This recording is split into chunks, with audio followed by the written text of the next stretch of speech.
getting ready to start. Thanks, guys. This is the behind the scenes of Today with Pastor Jay. And of course, I have Bill Butler here. We're going to be talking about fantasy lights.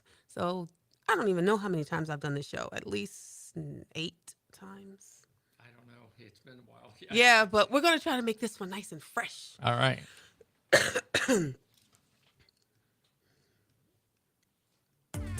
You are now tuned in to Today with Pastor Jay on WNZF News Radio, where we discuss inspiring and informative news. And now here's your host, Pastor Geraldine Denny. Good morning, rise and shine. It's a brand new day, and you're tuned in to Today with Pastor Jay. I'm your host, Pastor Geraldine Denny, bringing you hope, faith, and real conversations to start your Sunday off right.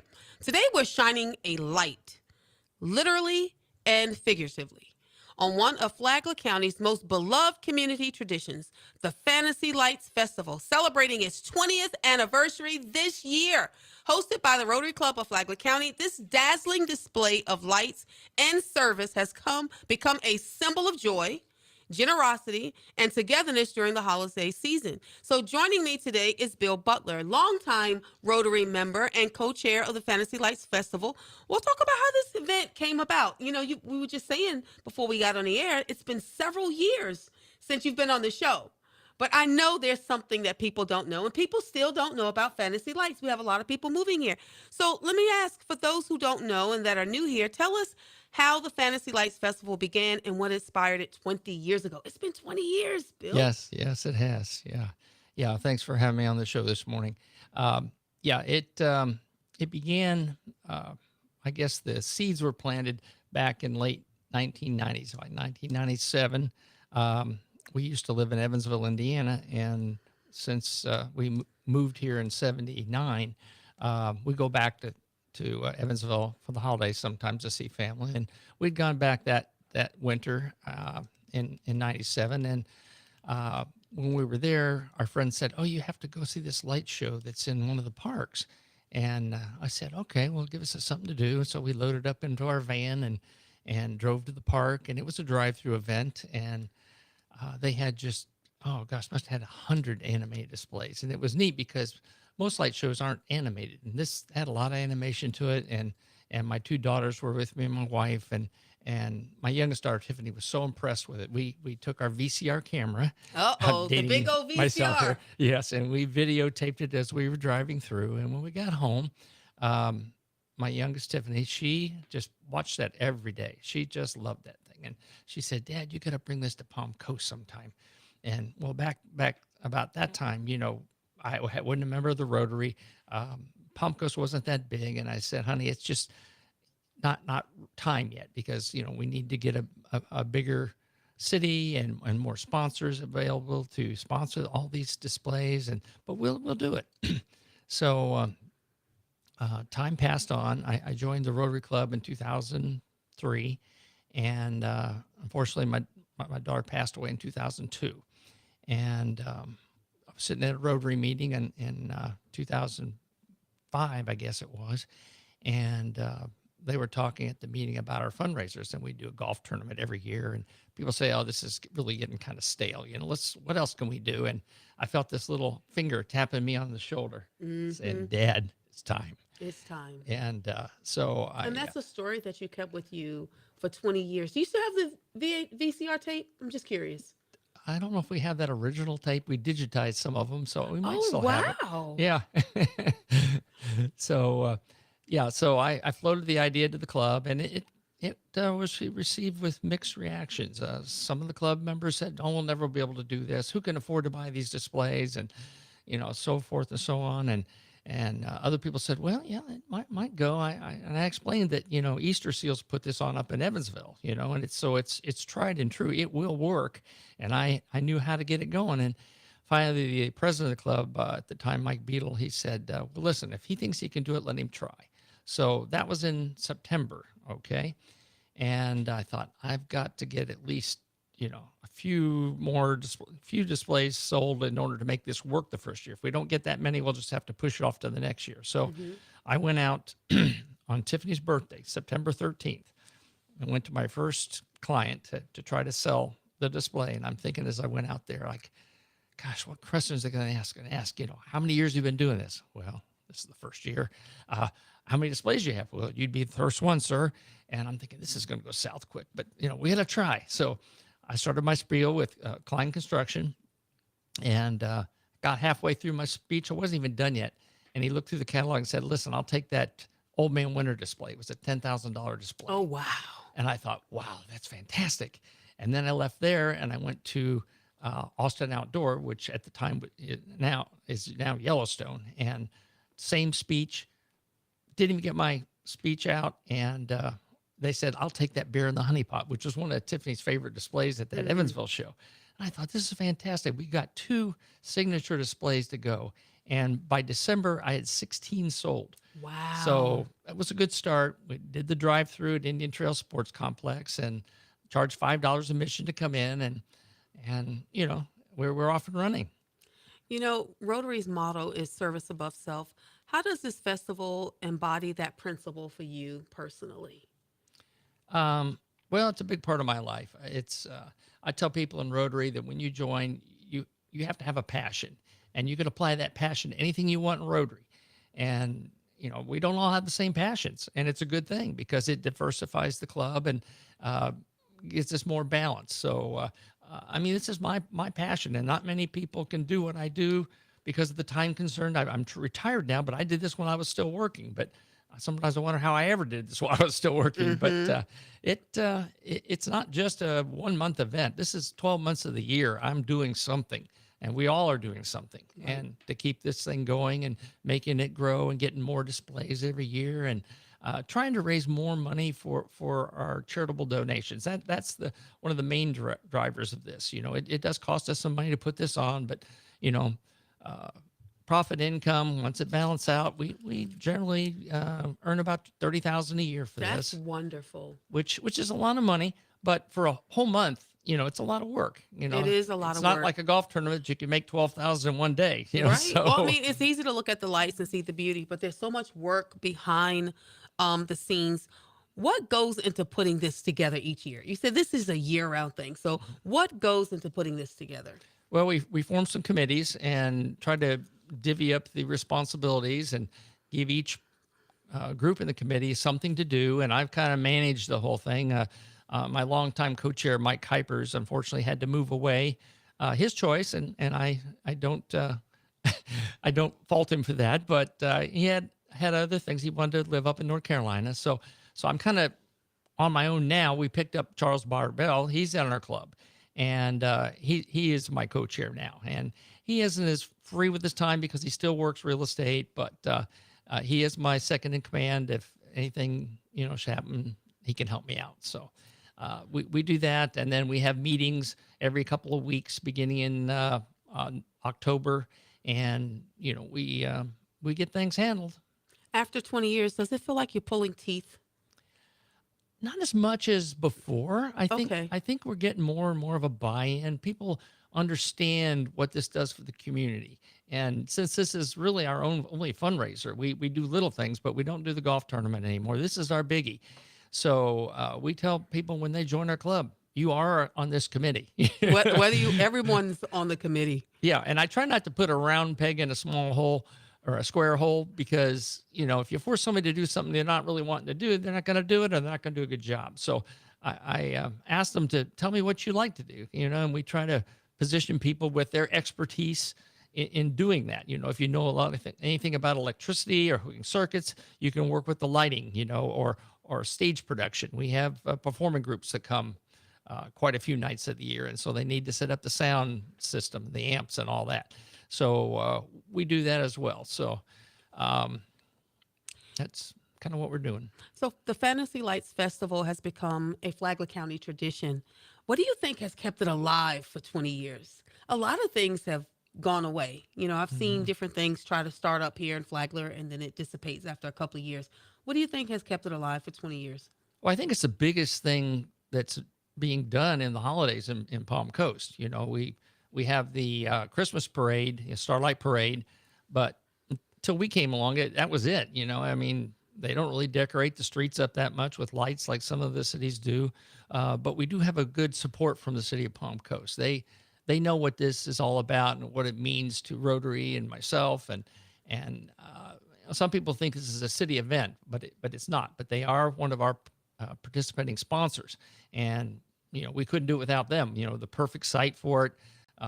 We've got the electricity out there. We've got the PA system.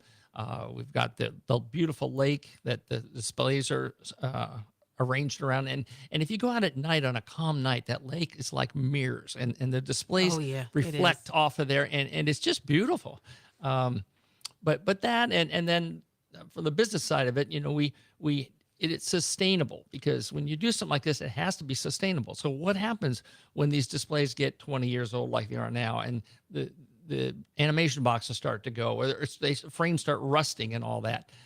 We provided for that, because all the sponsors of the display contribute an annual fee of $300. It's a sponsorship maintenance fee, and that goes into a separate account that is used to refurbish displays. Pastor Jay has a display out there, and it was just recently refurbished this year. Oh, I'm looking forward to seeing it. It's beautiful. We went from 12 volt to 24 volt. They're all LED lights. The framework was sandblasted, repainted, new wires, new bulbs, new animation boxes. It's a dog washing display. I'm about to say, I believe it's a dog washing display. So it's near the end of the event as you're going counterclockwise around the event. Did you move it? No, it's the next to the last one before the waving firemen do it. Oh, okay, gotcha. So look for it when you go out there. That's her display, and we appreciate her having that. After 2 decades, I know you have tons of stories, but there must be one story or moment that still moves you when you think about the impact of Fantasy Lights. And there's some strange stories, to tell you the truth, and I just love telling them, because it's magical out there. I don't care what anybody says. It is magical. And one of them was kind of interesting. After we've done our setup, on the weekend of setup, the following week is just to do fine tuning and bulb checks, and anything needs to be done before opening night on that Saturday. So I was out there late on a Friday night, and we were testing the bulbs, replacing ones that weren't working. And one by one, my volunteers said, "I got to go, sorry," and they left. So about 9:30, I'm out there. It's pitch black, nobody there but me. Not a soul, not even anybody walking around the park. And I'm on this tall step ladder, and I'm at the nativity scene, and I'm on this tall ladder, and it's kind of shaking, and there's a bulb up in the nativity star, and it was out. I thought, I got to get this replaced. So I was just kind of reaching for it, and the ladder's kind of wiggling, and all of a sudden I hear from down below, "Hey, you need any help with that?" And I look down, there's a guy down there. And I said, "Yeah, sure. If you want to hold the ladder for me while I get this bulb." He says, "Sure, no problem." So I'm changing the bulb, and he says, "You realize I'm a priest?" I thought, oh, that's just amazing that a priest would show up like this, And so I did that, and I came down the ladder and got my bag, and I was going to thank him. And I turned around. He was gone. Oh, my goodness. He was nowhere to be seen. I swear. You can see quite a ways right, of course, from that thing around that lake. It gives me chills to tell that story. That was your angel. That was your priest. It was an angel. That's right. All right, guys. Well, you're listening to Today with Pastor Jay on WNZF News Radio. This program was made possible by our partners, Great Eagle Strategies, Gerald Ministries, Church on the Rock, and Judah One Aviation. Stay tuned. We have more with Bill Butler from the Rotary Club of Flagler County right after the break.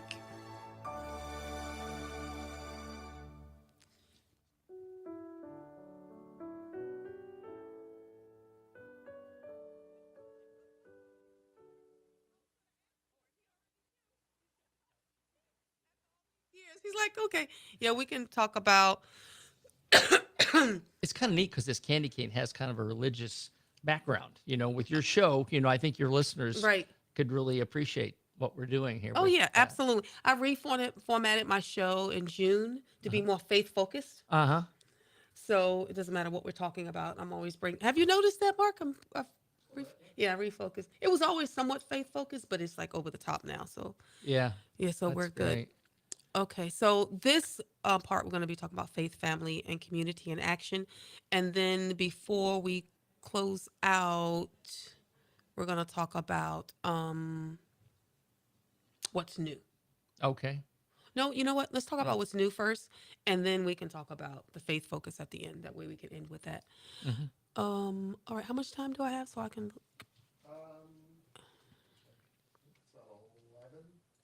Okay. Ooh, I love Christmas time, and I'm so excited that I have Bill Butler from the Rotary Club of Flagler County, talking about fantasy lights. And after 20 years, 2 decades of fantasy lights, there's got to be something new going on.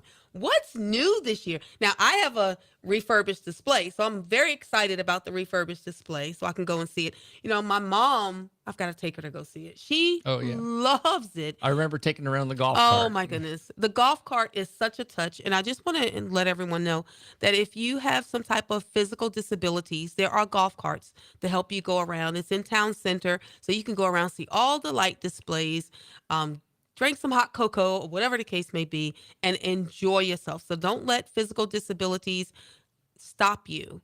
Go out there and enjoy yourself. But there's got to be something new and exciting after 2 decades. What you got, Bill? Well, we always try to get something new. We're always trying to get more displays. But this year, we're enhancing our Santa's Village a little more. Ooh. And last year, we had the 3 singing Christmas trees. And they're little LED lighted things. And they sing and they carry on a conversation among each other. And it's really cool. Well, the addition we have to that now is a candy cane. Trinity Presbyterian Church wanted to get a candy cane out there. And so we have a 7-foot candy cane that kind of animates with the swirl and the red and the white. And there's a story behind the candy cane. Did you know that, Pastor Jay? History? Tell me the story of the candy cane. I won't, because you have to come out and listen and find out. Okay. There is a story about the 3 Christmas trees. about We're the going to red tell and the that. white. Yeah. One of them's going to say, Okay. "Hey, what's this candy cane next to us?" And I do know the story. I thought we were going to share it, but we want everyone to go out there so they can hear it. Exactly. And so they will tell the story of the candy cane. So they'll have a kind of a banter among the 3 of them telling this story. Oh, that's nice. Yes. And so then the other new addition is an angel wing. We had a painted angel wing thing before where you get your picture and it looks like you have angel wings. Correct. And the board was getting kind of deteriorated and we needed to spruce it up. So now we have a lit angel wing board. Wow. It has white and gold bulbs and it radiates out from the base. So it just looks majestic. Oh, my goodness. And then when you take your picture, sometimes, it's not hard. You don't have really good lighting to see the face. You see the wings. Correct. So we got one of these things that the influencers have, the little round lights, and we've mounted them above the head of the person standing there. So it looks like a halo. Oh, And it perfectly lights up their that. face. Oh, that's going to be awesome. I'm so excited. So all this is in Santa's Village? That's right. Yeah, where the train is. We have a couple of food trucks in there selling hot chocolate and marshmallows and other treats and things. So, and then we have the 8 Santa houses in there, the little houses that the kids can run in and out of, and they're all decorated up and lit. And then, of course, Santa's house is in there as well. So Santa comes every Sunday until Christmas. Are we going to have snow this year? Oh, yes. We always have snow on certain nights. So we have a snowmaking machine that blows that snow out, and it looks like the real thing. You always involved the youth at both high schools to come out and to help. Right. Are they going to be assisting again this year? Yes. And how do you, when you look at youth, they're always looking for a purpose. What advice would you give them about finding meaning through service when you think about Rotary? What kind of advice would you give to the youth? Well, I spoke to the Interact Club at Flagler Palm Coast High School yesterday, and I passed out the bulletin here, the program, and they read the story behind the lights, why we did this. And she said to me, she says, I like the purpose. I like what this does for the community, So coming from a student, they're getting it, and I think that was pretty powerful. But we're going to have them out there. We'll have the K kids from Kiwanis are going to help out. We've got the ROTC group from FPC. We've got the student athletes from the sports teams from both Matanzas and Flagler Palm Coast.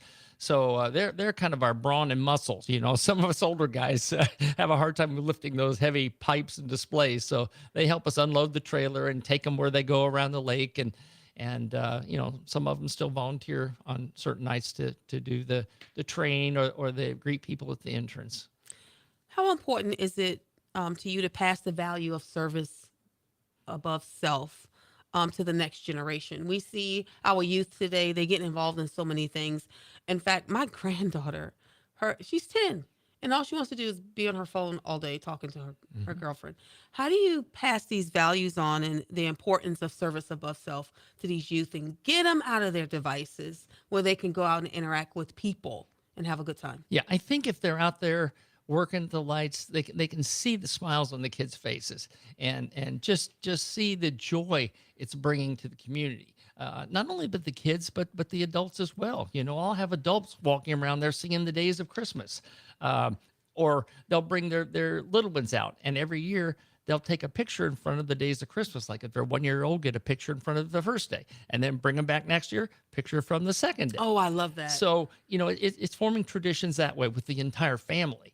So it is kind of family based, and I think the kids enjoy seeing that. They get into it. They'll put their elf outfits on, and they'll help Santa, or they'll sell tickets at the train station or something. And it's really nice having them out there taking up that responsibility, of operating this event. All right, guys, we got to take another break. Don't go anywhere. Ew, I love Christmas. I love the bells. You're listening to Today with Pastor Jay.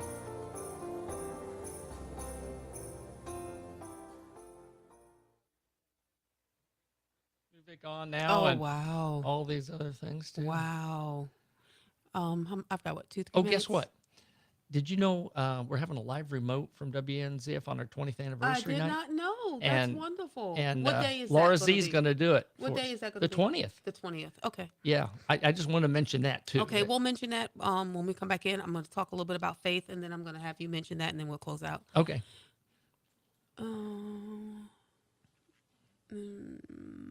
Yeah, we'll give WNZF a plug then for that. Okay. All right, you ready? Welcome back. Welcome back. And I'm just so excited about what's going on the 20th anniversary of the Fantasy Lights. And Bill, as someone deeply involved with Rotary and community outreach, how do you see faith and service coming together during this event? Well, it's not about the money sometimes. You think this is a fundraiser, but I tell people it's more important that we give back to the community to bring joy and cheer to everybody this time of year, and just forget our problems and our differences, and Right. just enjoy the season.